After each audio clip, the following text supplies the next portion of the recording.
आप देख रहे हैं जागरूक समाचार। हमारा मकसद है सच को सामने लाना ताकि समाज को बेहतर बनाने का संघर्ष तेज कर सकें, अपनी भूमिका निभा सकें। हाल ही में एशियान देशों की जकार्ता में मीटिंग हुई। उस मीटिंग में म्यांमार का मसला छाया रहा। म्यांमार, जिसे पहले बर्मा कहा जाता था, 1948 में बर्मा को अंग्रेजों से आज़ादी मिली, जिसमें रोहिंग्याओं का महत्वपूर्ण योगदान था। 1960 के बाद रोहिंग्याओं के साथ भेदभाव शुरू हो गया और उन्हें बहुसंख्यक बौद्धों ने प्रताड़ित करना शुरू किया। म्यांमार में 87.9% जनसंख्या बौद्ध धर्म को मानने वालों की है। म्यांमार चीन, थाईलैंड और भारत के बीच स्थित है।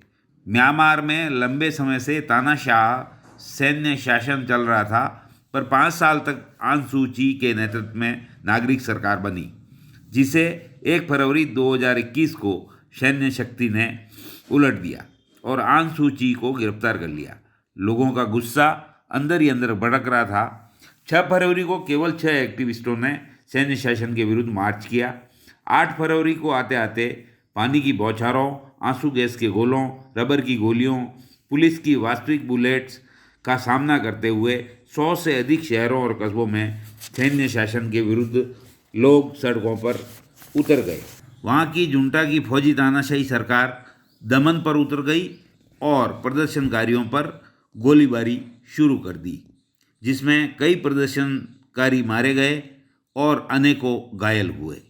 Assistant association for political prisoners के हवाले से जानकारी मिलती है कि 1 फरवरी के बाद, अर्थात आम सू ची की सरकार का तख्ता पलटने के बाद, जुंटा सरकार द्वारा 740 से अधिक लोग मार दिए गए हैं तथा 3300 से ज़्यादा लोगों को गिरफ्तार कर जेलों में ठूंस दिया गया है।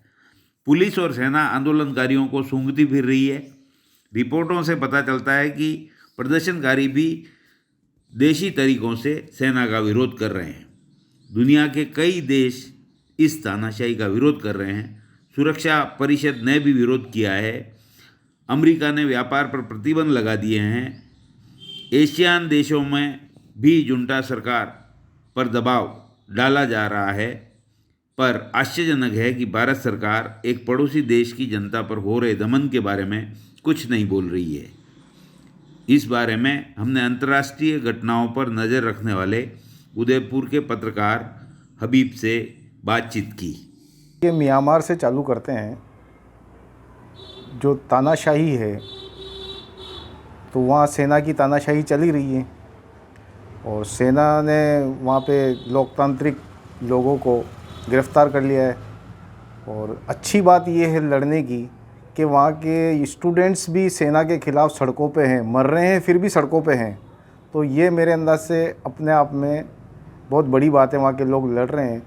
जहाँ तक रोहिंग्या का सवाल है, तो एक देश के अंदर जहाँ समानता की बात हुआ करती थी, जो बुद्धिज़्म जो था कि भाई इक्वलिटी की जो बात उनके उसमें थी, लेकिन वहाँ पे भी सत्ता में आने के बाद एक चाहे अल्पसंख्यक कहते हैं या वर्ग विशेष कहते हैं, उन पर तानाशाही बढ़ गई, इसलिए उनको वहाँ से देश छोड़ के जाना पड़ रहा है। और दूसरे देशों में भी शरण नहीं मिल रही, ये अपने आप में सोचने वाली बात है। उसके लिए अब पब्लिक इंटरनेशनली इशू है ये कि शरणार्थी सिर्फ रोहिंग्या ही नहीं है, मिडिल ईस्ट में भी कई शरणार्थी जो दूसरे देशों में जा रहे हैं, उनको नागरिकता नहीं मिल रही, कैंप रखा जा रहा है, कई बार कैंप से निकाला जा रहा है। तो ये सारी पूरी दुनिया के अंदर असमंजस की स्थिति है कि जो कमज़ोर लोग हैं वो क्या करें। तो ये सारी स्थिति पैदा हुई राइटिस्ट विंग की वजह से। तो पूरी दुनिया में ट्रंप के आने के बाद से पूरी दुनिया में सारे देशों में जितने भी लोग राज कर रहे हैं आज की तारीख में, वो सारे राइटिस्ट है और वो ताकत के साथ राज कर रहे हैं।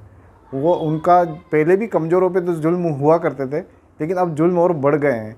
वही स्थिति म्यांमार में पैदा हुई है और सत्ता ने, और उसके लिए पड़ोसी देश उतने ही जिम्मेदार हैं कि वहाँ पे इतनी सेना की तानाशाही, जबकि भारत की सेना इतनी पावरफुल है, पाकिस्तान की सेना पावरफुल है। जब बांग्लादेश में इस तरह की स्थिति हुई तो भारत ने अपनी सेना भेज के पूरा देश को अलग बना दिया।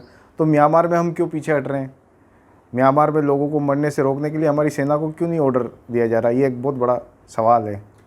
भारत के बारे में बोलते हैं कि बड़ा शांति प्रिय देश है और मानवीय व्यवहार में विश्वास रखता है, तो पड़ोसी देश से जब लोग आ रहे हैं तो उनके साथ जो व्यवहार हो रहा है उसके बारे में आप क्या कहेंगे?